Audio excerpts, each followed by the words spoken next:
Di samping gue udah ada. Gue tapi pasti lu bahas ya di living legend gitu. Panji juga kayaknya ngulangin gitu. Septian Dwi Cahyo. Dan gue baru tahu bahwa ternyata Cahyo ya bukan Cahyono. Gak tahu kenapa. Tapi emang kayak kesalahan itu sering terjadi ya. Ya, itu dulu gara-gara ada pelawak. Betul. Jayakarta Group pasangannya Jojon tuh Cahyono. Iya benar.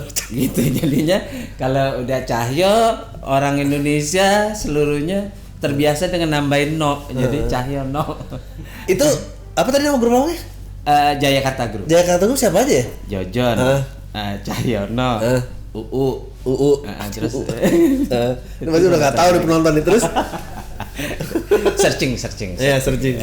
Ini paling basic dan gue selalu penasaran kayak grup lawak pada tahun itu banyak yang bertebaran. Dan kenapa seorang Septian sendirian di MIME gitu? Mungkin alasannya karena terlalu banyak kali. Terlalu banyak ya pada saat itu ya. Terlalu banyak. Jadi saya kalau udah banyak gitu kayaknya nggak ada tantangan lagi untuk ikut masuk ke dalam situ rebutan gitu.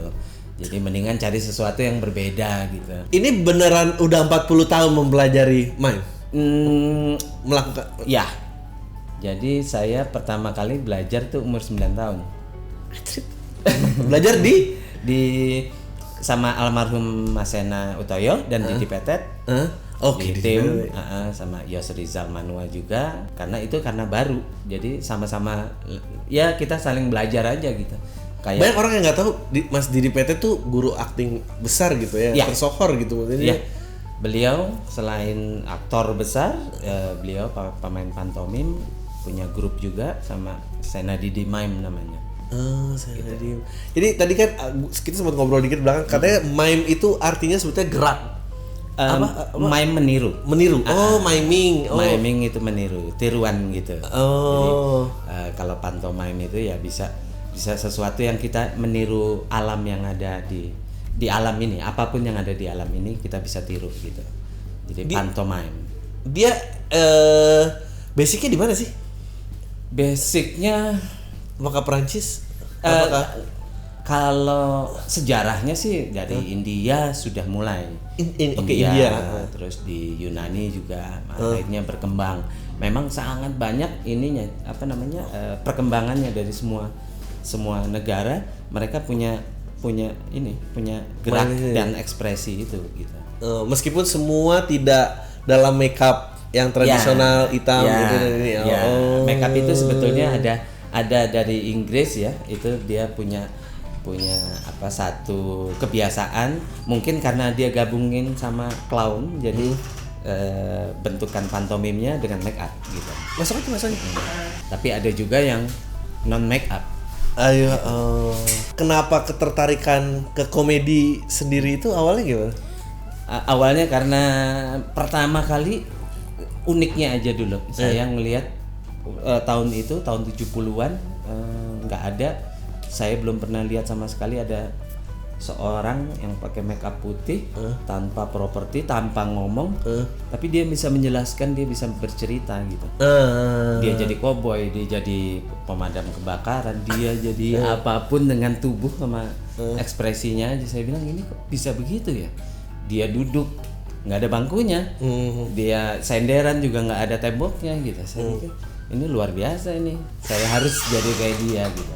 Akhirnya dari situ karena baru nggak ada gurunya, kebetulan almarhum Mas Sena dan Mas Didi juga sedang mempelajari itu, mengembangkan seni pantomim. Jadi akhirnya bisa dibilang secara otodidak juga. Gitu. Ketertarikan komedi sendiri apa emang di dalam keluarga gitu? Apa emang lu doang nih yang satu paling jauh dari kumpulan keluarganya gitu? Sebetulnya termasuk saya paling jahil ya di antara satu keluarga itu. paling nakal mungkin ya juga bisa dibilang gitu. Nah tapi kenakalan anak-anak, kejahilan anak-anak itu diarahin sama ibu saya memang ibu saya juga punya darah seni. Nah dari situ ya akhirnya saya kayaknya nyaman nih di pantomim dan di teater nih, kayaknya kejahilan saya tercurahkan, terlampiaskan gitu. Saya bisa godain penonton, saya bisa bikin cerita-cerita yang kocak gitu. Pernah nggak waktu itu ada kesempatan kayak anjing bikin serial 15 menit based on mime? Sudah. Apa ini? Oh. Jadi memang pemikiran kita mungkin sama ya. Jadi kita mungkin seluruh dunia ini lagi dikasih imajinasi, dikasih ide gimana mereka bertempur untuk muncul gitu. Nah, saat Mr. Bean muncul itu saya juga punya ide juga untuk bikin kayak sebetulnya komedi Minekata. Oke. Ketika muncul Mr. Bean, akhirnya saya beralih arah. Kalau saya ikut dia, yang saya bilang tadi nggak akan jadi sesuatu. Saya harus unik lagi, harus berbeda. Akhirnya saya parodiin Charlie Chaplin, saya bikin Den Bagus. Iya bener. Oh iya. Gitu. Bener. Ya orang tuh emang banyak banget nih. Dan gue juga ngerasa kadang ya, gue kan ngerasa late in the business lah masuk. Biasalah dulu karyawan kantoran, terus kayak ada quarter life crisis yang tidak pernah terjawab, tiba-tiba ninggalin kantor. Dulu saya orang periklanan, saya penulis iklan. Saya juga. Era di JCNK Advertising. Oh JCNK ya, masih tahu lah dulu. Era-era itu JCNK mungkin tuh cabai rawit, Matahari, Hotline, betul. Yes. Saya waktu itu awal di sisterhood company-nya Matahari, waktu itu ada namanya Pantare. JCNK. Iya. Ya emang gitulah kalau pelawak itu. Iya, scriptwriter. Oke. Orang iklan juga. Iklan 2 tahun setengah saya ini. Lumayan. Kalau saya lama sih. Saya dari 2005 ke nyoba stand up tuh 2011. Pure 2 tahun tuh kayak di siaran radio apa punya acara TV ke cancel apa segala macem. Terus baru balik iklan lagi 3 tahun. Baru sekarang ya ikut menjadi orang produksi lah gitu. Dan segala macamnya. Gue penasaran perbedaan, dan gue sering ngerasa udah nggak relevan, dan maksudnya kayak anjing nih mengejar semua kemajuan nih, gue udah pusing banget gimana sih caranya lu dapat exposure tuh gimana nih kan. Perbedaan yang paling signifikan dulu di tahun 80-an sama sekarang dapat spotlight exposure tuh gimana sih?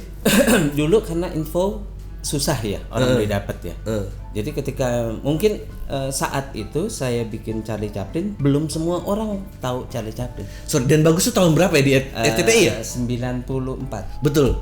Gitu. Betul, iya, YouTube belum ada gitu. Jadi RCTI masih pakai decoder tuh awal. Iya, masih bayar. Iya, bayar gua aja.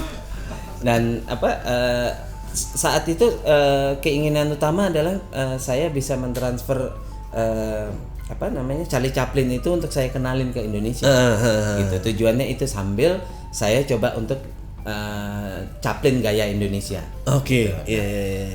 Kalau sekarang itu semua informasi udah ada di YouTube. Jadi apapun yang kita lihat pernah kita lihat gitu. Nah, sekarang harus kalau mau benar-benar dilirik itu harus benar-benar different dari yang udah ada, dan itu sangat-sangat berat. Gitu. Yang sebetulnya kalau mau jujur, saya lihat era sekarang, jadilah diri sendiri sebetulnya. Dengan punya konsep apa yang ini menarik kayak buku motivasi lah ya. Kita cari yang sesuatu yang buat ini gua lah. Yang lain mungkin canggih-canggih apa segala macam, tapi dengan kadang-kadang dengan kesederhanaan itu bisa muncul, bisa jadi sesuatu gitu. Yang penting konsisten dan ya itulah, happy aja. Kalau kita kejar sesuatu gitu kan, jadi orang lain, atau pengen sesuatu itu yang angan-angannya jauh. Tapi kalau Dan Bagus tuh berapa lama, Mas? Setahun 2 tahun ya. 2 tahun ya. 2 tahun. Kenapa Den Bagus ya namanya? Nah, itu karena Indonesia. Dan saya bukan ngefans ya. Saya suka dengan nama itu karena saya tahu ada pelawak di Jogja namanya Den Bagus Sengarso. Gitu kan. Ini lucu ini. Den Bagus itu kan Cah Bagus. Iya. Ini Indonesia banget nih, coba saya pakai itu. Pernah nonton? Pernah. Maksudnya kan dulu kan pilihan nggak banyak, Mas. Maksudnya betul. pilihannya kalau TVRI program 2 ya RCTI itu nebeng tetangga yang masih pakai dekoder ya, bisa nggak lama RCTI gitu baru ada SCTV, TVI dan berarti sempat ini ya sempat mengalami kemajuan kenikmatan advertising ya. Ya saya masuk di era-era transisi di mana karena kebetulan orang tua juga dalam percetakan, jadi masih ngalamin tuh POS material. Ya bikin FA pakai rugos, dikerik apa segala macam. Dan saya tuh udah jadi orang yang bitter banget karena dengan teknologi digital ini semua orang revisi gampang. Gue bilang, lu dulu nggak tahu cara revisi, men, ganti headline aja bisa 2 hari, men, salah kata tuh gimana harus digerus lagi satu-satu dipotret. Sekarang ganti ini sebel banget gue. Gue penasaran apakah seorang Septian pernah kesal juga dengan apa sih ini kemajuannya dan jadi orang yang saya justru bangga karena kesulitan itu yang bikin kita kreatif. Ya, sabarnya sih. Harus begini, tapi kita tahu prosesnya. Nah, selama ini yang sekarang saya lihat dipermudah jadi tidak melalui tahap proses itu. Gitu, iya. Padahal dalam proses itu banyak marah-marah ini. Banyak kreativitas loh di dalamnya loh. Jadi nggak boleh gampang-gampang gitu. Ini kata-kata motivasi kalau lagi ada murid baru ya. Apakah sekarang ikut dalam ngajar untuk ngebesarin komunitasnya? Ya. Karena udah dari 2010 saya bangun sanggar sama komunitas Indomime, Indonesia Pantomime gitu. Nah dari situ cikal bakal untuk nantinya mereka akan mengembangkan seni pantomim dan mereka bisa berkembang juga di situ. Boleh diceritain yang openernya nanti siapa aja dan siapa? Yang udah saya hubungi dan kayaknya bersedia. Wah gimana ini kayaknya bersedia? Ya kita harus ini juga harus sowan juga bisa nggak ini gitu. Biarpun mereka muda tapi kan mereka juga punya kegiatan. Ya oke. Kemungkinan besar di hari Jumat itu ada seniman pantomim dari Jogja. Dia pernah tampil di studio saya dan saya rasa cukup luas dan cukup kebetulan juga waktunya dia support banget gitu. Itu namanya Asita Kaladewa. Oke. Di hari Jumat dan di hari Sabtu ada Banon Gautama. Oke. Ini seniman, aktor dan musisi personilnya Kokom Band. Yang main drum. Nah, itu dia karena ini coraknya berbeda nih, genrenya beda. Asita dan Banon beda. Nah, di hari Minggunya ini karena saya lebih ke family, ke anak-anak, saya ambil Dodi Mikro dan Ende Reisa. Gitu. Mereka kolaborasi yang lucu buat saya dan cocok untuk anak-anak gitu. Sebenarnya Gamar Jobat di pertunjukan show-nya di Jepang kemarin yang kita lihat di YouTube itu di awalnya openernya. Iya. Oh, oke. Sisanya pantomim. Dia akan move ke level yang lebih berat. Lebih berat dan penonton bisa menikmati pertunjukan pantomim. Dan biasanya seorang pemain pantomim tidak mengupload pertunjukan pantomimnya itu di YouTube, di TV atau di sama stand up comedian juga gitu. Ya takut beatnya ngulang kecuali dia udah mau pensiunin beatnya. Kalau pantomim lebih pada kita nggak akan bisa merasakan ketika itu hadir di audiovisual. Nggak bisa merasakan sih gimana Mas? Karena kadang-kadang kita pegang kaca gini yang di close up kaki. Oh iya. Gitu. Jadi keputus jalinan atau feelingnya itu keputus kalau lewat digital. Jadi lebih nikmat memang harus secara live karena di live itu penonton punya imajinasi ini ruang ini, nih ruang ini, nih ruang ini gitu. Jadi langsung main di atas live secara live itu penonton lebih bisa merasakan langsung gitu. Apakah mime itu bermasalah juga dengan pencurian act kayak di stand up pencurian beat? Ya. Gue penasaran. Berarti act bisa dicuri kan? Bisa. Iya kan? Bisa. Yang nyuri lempar ketemu kaca itu kan semua orang udah nyuri dong. Iya. Itu kodiannya mime tuh.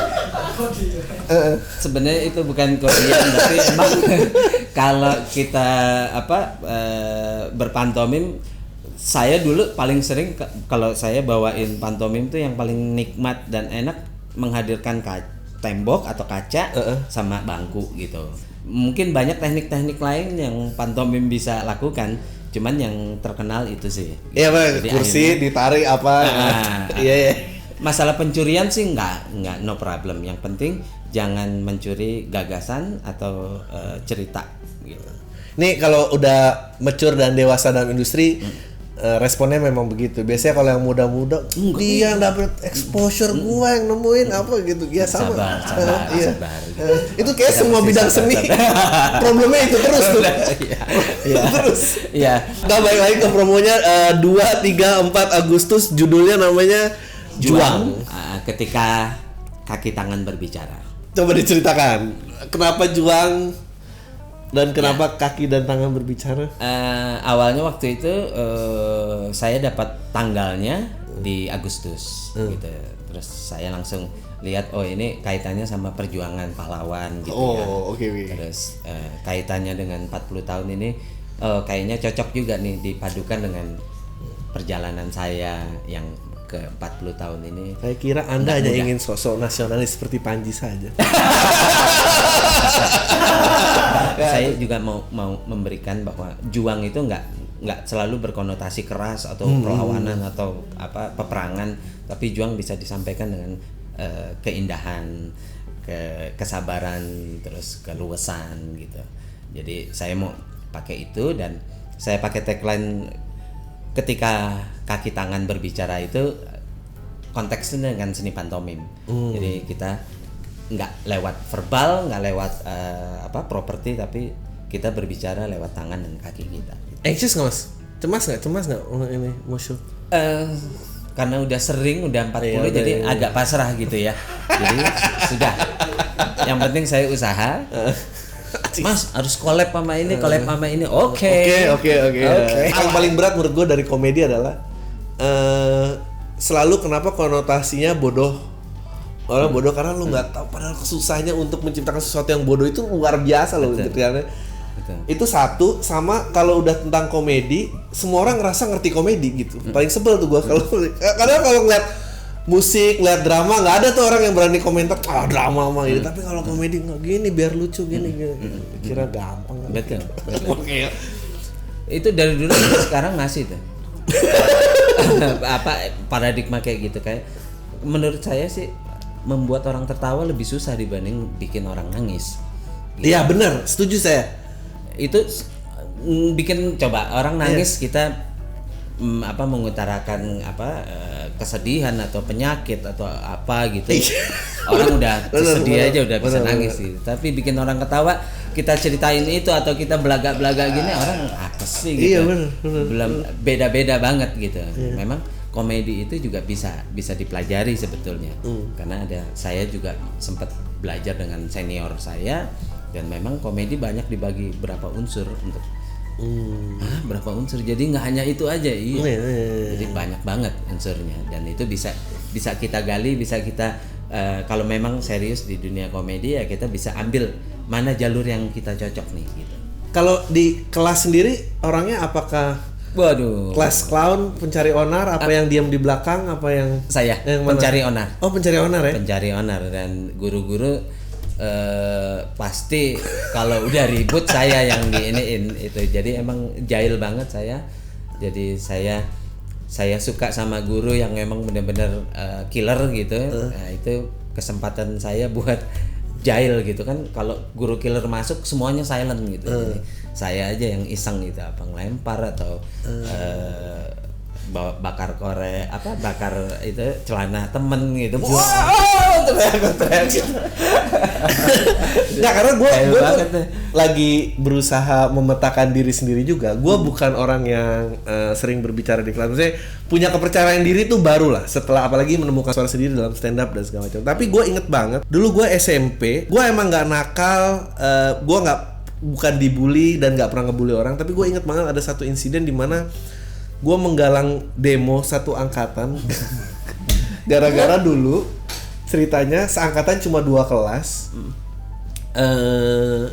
dan gue yang bikin teman-teman lain sekelas sadar bahwa kita nih dipisahkan berdasarkan ranking. Jadi yang pintar di sana, yang goblok di kita. Itu musim di saya juga musim. Sampai akhirnya gue bilang kayak, ngapain guru ini nanya ke kita harus jawab, orang kita aja dianggap bego. Kita tuh satu kelas nih dianggap bego semua, tau nggak? Gini-gini. Akhirnya dihukum di ruang guru. Masa nggak ada yang pinter? Ada pasti disisain lah yang ya tapi gitu. Karena kasihan takut ketahuan doang, mungkin 2 kali itu ya. Mungkin 2 orang ini doang yang di atas rata-rata, sisanya mah tinggal jebloksin rata-rata doang. Rata-rata. Iya. Nah, gue tadi ngomongin jiwa apa dan segala macam. Emang sebetulnya satu hal yang komedian mesti punya tuh apa sih gitu ya? Apakah jiwa rebelnya kah? Apakah kemampuan menganalisa ruangannya kah? Apakah kalau yang saya lihat dia harus peka aja. Peka ya? Peka. Kepekaan itu yang bisa memunculkan sebuah kreativitas gitu ya. Kepekaan ya bisa seperti melatih imajinasi, sensitivitas perasaan itu. Dari kepekaan itu kan kita bisa kalau kayak gini lucu nih kayak gitu. Kalau Mas Didi kayak apa Mas orangnya? Beliau sih kalau di luar serius gitu. Serius banget itu dia. Serius banget, sangat disiplin gitu. Ketika udah di panggung atau bikin karya, wah itu kocak banget gitu. Saya kadang-kadang kalau diajarin gitu sama almarhum Mas Sena, saya sempat terpaku gini nih, lucu banget sih kayak gitu. Ngapain kamu ngeliatin saya, kamu yang latihan, jadi kebalik gitu. Jadi kayaknya kalau udah di atas panggung itu emang bener-bener different, udah punya punya power yang kuat banget gitu. Kalau anak sekarang masih bisa mengakses Mas Sena nggak sih? Mencarinya YouTube gitu ketemu nggak sih? Dia pernah di layar kah? Kayaknya sih layar sih pasti ada ya. Kayak Kabayan itu. Apalagi almarhum Mas Didi juga masih banyak karya-karyanya yang bisa dinikmati gitu. Kalau untuk pantomim saya mungkin dari pihak keluarga masih ada kali dokumentasi. Sayang banget kita tuh archiving yang kayak gitu itu jelek banget sih ya. Ya.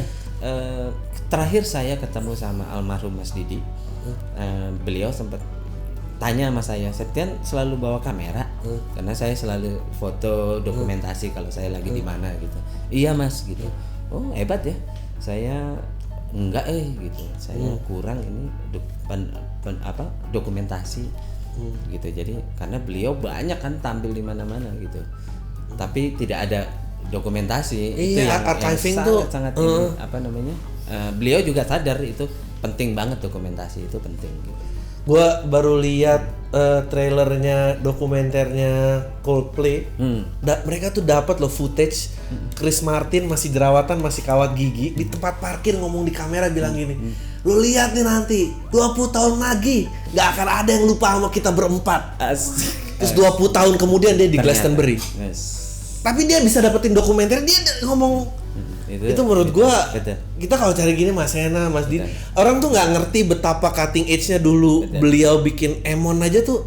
Lu di kondisi pemerintahan yang kayak gitu, lu yang menjadi karakter yang sexual orientation-nya dipertanyakan, tampil dirayain banyak orang dan diakui ya gitu, maksudnya nggak cuma kalau orang gila sendirian mah selalu banyak, tapi ya kan, tapi gila dan dirayakan itu kan sesuatu yang sulit kan maksudnya. Iya kan, selalu ada pasti yang menjadi Emon lebih parah juga ada, tapi mungkin gak diakui sama keluarga ya. Tapi kalau ini diakui kan semua orang, dan dia menjadi guru acting mana udah susah banget ya. Mungkin kalau Mas Boy sih masih ada ya. Betul, masih. Di saya hanya merawat dan meneruskan aja. Sebenarnya ibu saya itu udah concern banget. Jadi setiap saya tampil gitu selalu di videoin, atau kalau tampil di TV direkam gitu. Niat banget gitu. Jadi di rumah banyak koleksi saya dari kecil sampai sekarang. Ide buku dong tuh Mas, ayo dong. Siap. Tiba-tiba dua aja ya. Dua. Jadi show sambil soft launching buku gitu. Habis itu pameran kecil. Bisa. Apakah pantomim selalu relationnya dengan komedi? Sebetulnya enggak harus ya, tapi kalau terutama saya beranggapan bahwa segala sesuatu yang bentuknya komedi akan mudah diingat dan disukai. Karena di seluruh dunia apapun yang berbentuk komedi itu akan cepat dikenal. Gitu. Yang tadi saya bilang, buat orang ketawa lebih susah dibanding bikin orang nangis gitu. Nah, itu terbukti kalau kita bisa membuat orang tertawa, apalagi dunia, itu akan dikenal. Dan itu udah jadi patokan. Jadi akhirnya saya bikin karya-karya yang ada unsur komedinya, karena saya juga senang dengan lucu, dengan membuat orang tertawa tuh seneng gitu. Yang baru siapa Mas yang masih fresh gitu, yang apanya? mime yang younger generation ya?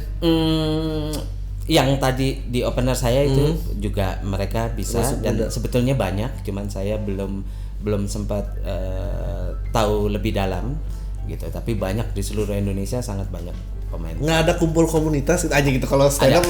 Ada Indomime itu dan ada kita grup WA itu keluarga. Sepi nggak mas grup WA-nya karena Gambar semua ya, gambar semua. Ini ngerti kok. berarti ya ada ya. Iya, kok nggak nyapa-nyapa? Udah mas, saya udah nyapa dari tadi.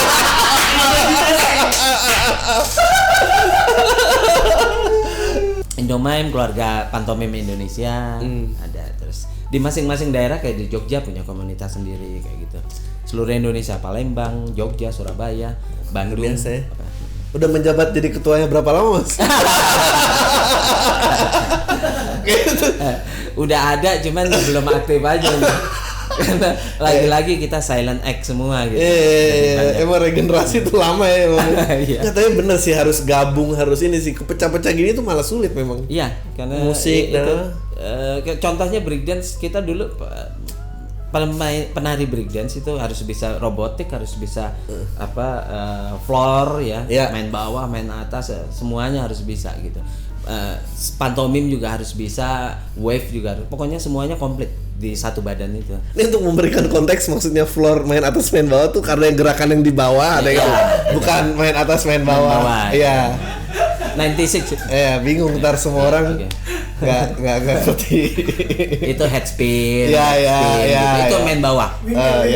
Bawah tuh ubin bawah gitu. Kalau atas ya kaca-kaca segala macam gitu. Ya mestinya kaitannya ke generasi muda gak jauh lah ya kalau masih ada. Iya, kalau sekarang lebih di pecah-pecahin gitu. Robotik punya komunitasnya sendiri yang enaknya robotik jadi komunitas. Maksudnya dia kan berarti cuma satu gerakan itu doang kan? Iya. Ya Allah. Orang tuh memang butuh makanya temen ya. Kalau ada yang wave gitu enggak Apa komunitas wave dan robotik tuh pernah berantem ya gitu. Saya kira kamu masuk sini karena robotik, ternyata wave itu robotik. Sebetulnya nggak usah lah kita kotak-kotakin. Betul. Lebih kita mempelajari semuanya dan nanti akan muncul apa yang kita suka di ujungnya gitu. Wah, yaudah sekali lagi untuk nutup 2, 3, 4 Agustus di Teater Kecil tim Taman Ismail Marzuki Jakarta. Pertunjukan Juang bisa dibeli di WhatsApp 0813 6868 8898 atau di Instagram saya juga bisa, infonya di Septian_Dwi_Cahyo_. Oke. Makasih banyak mas ngobrol-ngobrolnya. Saya sama-sama mas. Kalau nggak gini nggak ketemu. Siap. Sukses semuanya. Sip. Ya. Bagus.